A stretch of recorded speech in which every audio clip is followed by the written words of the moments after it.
Bon. Mon but essentiel, ce qui a motivé mes recherches, était de trouver une méthodologie efficace apte à stimuler la motivation chez les apprenants saoudiens et à apprendre en leur donnant l'occasion d'agir et d'entreprendre. Donc, mes objectifs principaux étaient d'améliorer l'enseignement-apprentissage actuel de FLE à la section féminine de l'Université Roi Abdelaziz et de rendre l'enseignement-apprentissage de français plus vivant et plus actif.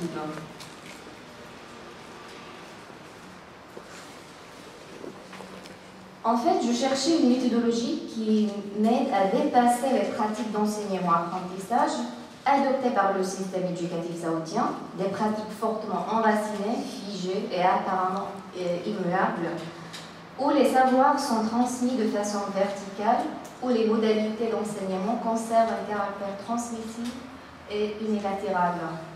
En fait, mes lectures m'ont orienté vers des pédagogies plus actives, qui redonnent du sens aux apprentissages, qui s'efforcent de faire sortir les apprenants de leur passivité et de leur silence, qui garantissent la durabilité des apprentissages et visent un usage réel de la langue française. C'est ainsi que je me suis orientée vers la pédagogie de projet. Bon, mais en préparant mon dispositif, et avant même de procéder à mon expérimentation sur le terrain, je me demandais si les étudiantes seraient sensibles à des approches pédagogiques différentes, si elles sauraient s'y adapter, si elles accepteraient de jouer le jeu. Ce que je voulais tester, ce que je voulais donc savoir, c'est si des pratiques d'enseignement-apprentissage plus actives pouvaient être introduites et mises en œuvre dans la section féminine de français langue étrangère de l'université.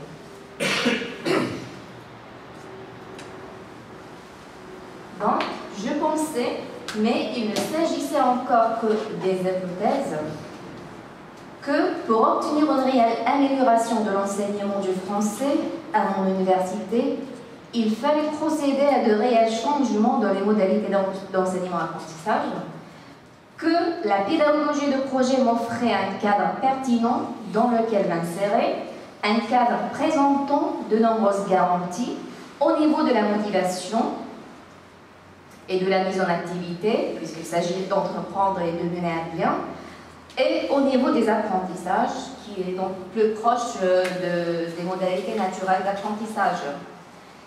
Et ma troisième hypothèse, c'était donc que la pédagogie de projet est une méthodologie qui s'intègre parfaitement dans le domaine du français, langue, culture étrangère. Bon, avant de rendre compte de mon expérimentation sur le terrain, il me faut rapidement préciser ce qui est la pédagogie de projet. J'ai ainsi retenu deux définitions résumant les principes de cette pédagogie. La première de Michel Aubert, la pédagogie de projet peut être définie comme un mode de finalisation de l'acte d'apprentissage. L'élève se mobilise et trouve du sens aux apprentissages dans une production à portée sociale qui le valorise. La résolution des problèmes rencontrés au cours de sa réalisation va favoriser la production et la mobilisation de compétences et de savoirs nouveaux. La deuxième définition est une synthèse extraite de ma thèse.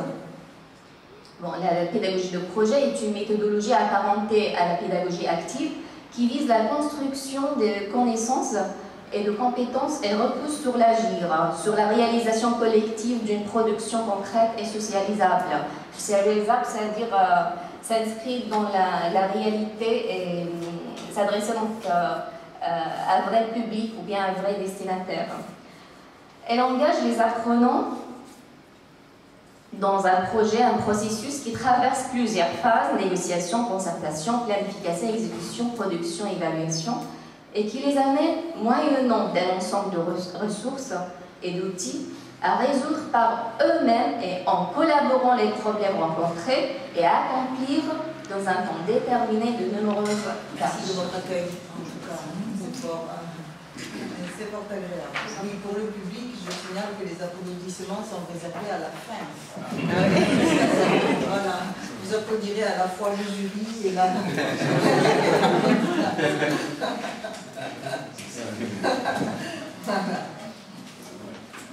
Bien.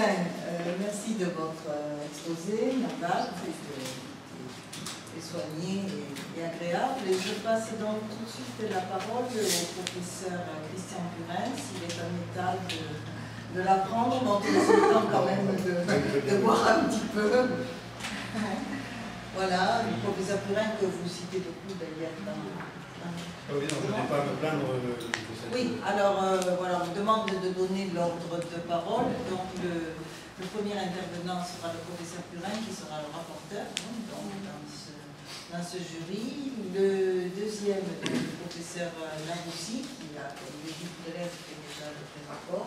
Ensuite, votre directeur de travail, et j'aurai le plaisir de clore la séance.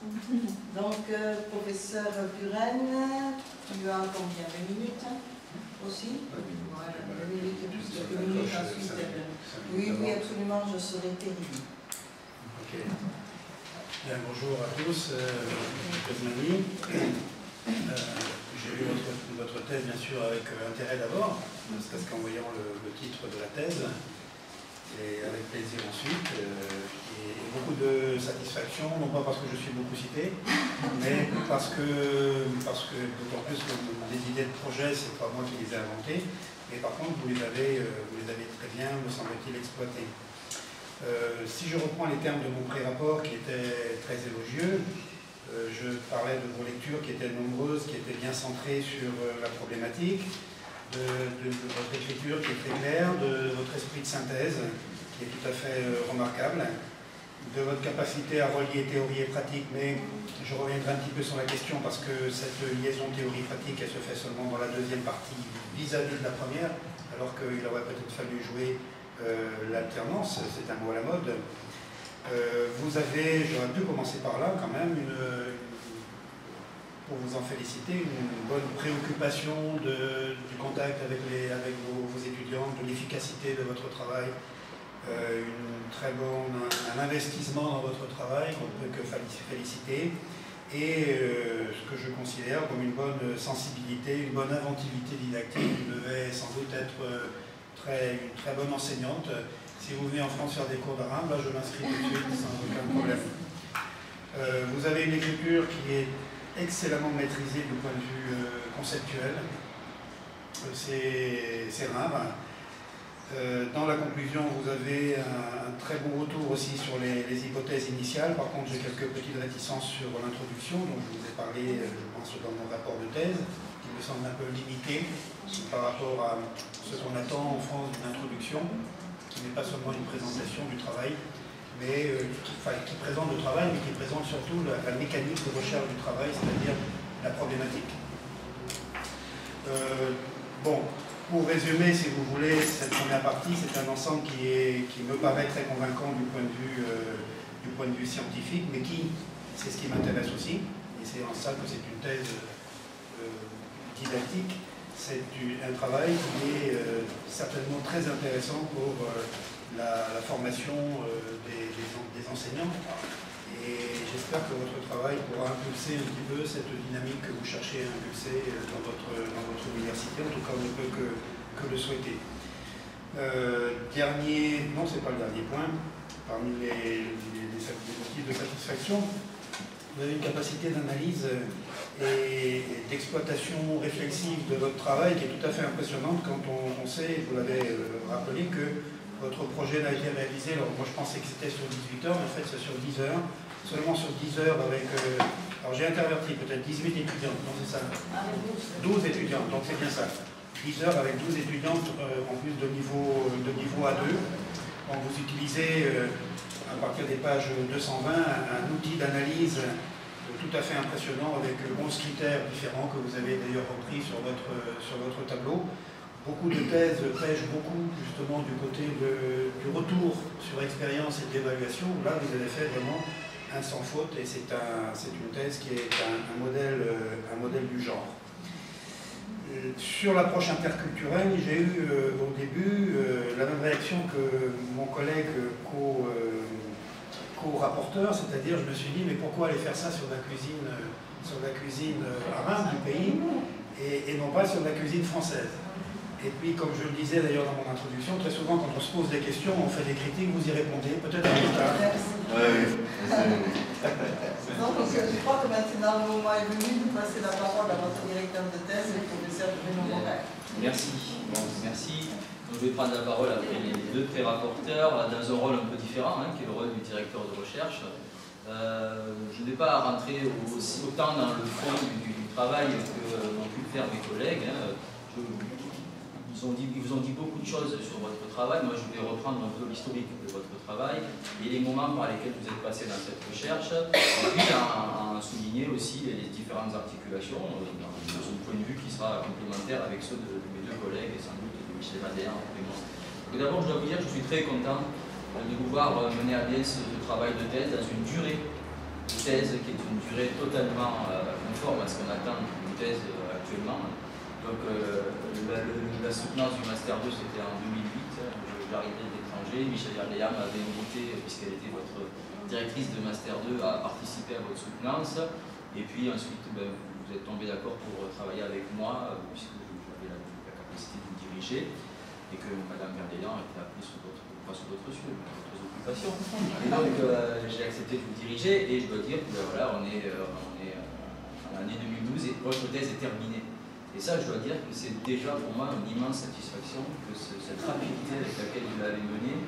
Et donc vous l'avez menée, c'est une de vos qualités, avec beaucoup de rigueur et de détermination dès le début. Alors cette rigueur et cette détermination, c'est la preuve que vous savez où vous vouliez aller. Et que vous l'avez fait de manière très linéaire. C'est une qualité que j'apprécie beaucoup chez les gens. Pour autant, je dois dire, ne le savent pas ici, ce n'était pas votre sujet initial de recherche. Le sujet initial de recherche, c'était... C'était la cuisine française.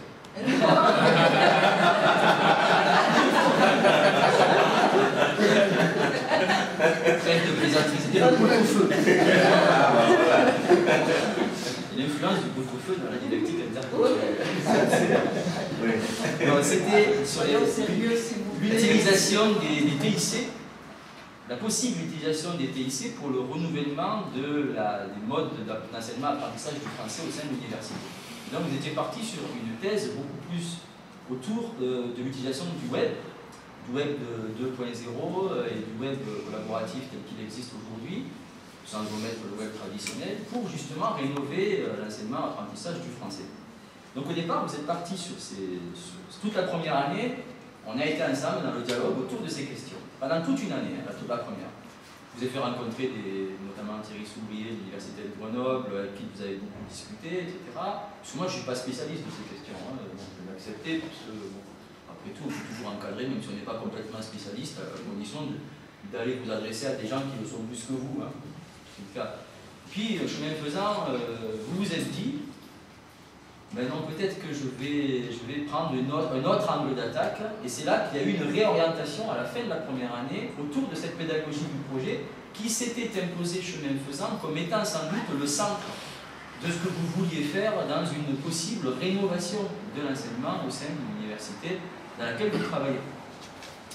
Et cette année n'a pas été une année perdue du tout, et ça c'est bien, parce qu'au cours de cette année, mais c'est là que vous avez rencontré la pédagogie du projet et que vous avez réorienté votre fusil d'épaule.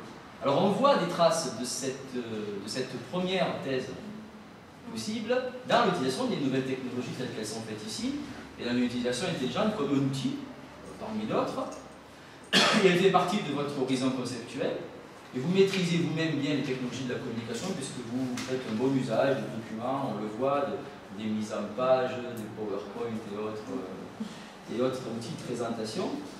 Et on voit vers la fin de la thèse qu'il y a, vers la fin de la première partie de thèse, on voit des pistes sur les nouvelles technologies que sans doute vous allez explorer plus tard. Dès la première année, donc parallèlement, vous avez commencé à rédiger ces premières parties.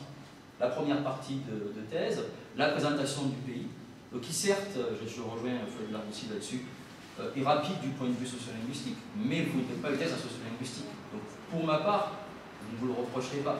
Je pense que là, il y a vraiment d'autres thèses à faire, très très importantes sans doute. Bon, je pense que ce que vous en dites est rapide, là, je suis d'accord, mais à mon sens, pour moi, c'était suffisant. Je dis c'était, puisqu'en tant que directeur, je ne vous ai pas engagé à aller plus loin dans cette voie de des études des variations dialectales de l'arabe et de la situation de aussi.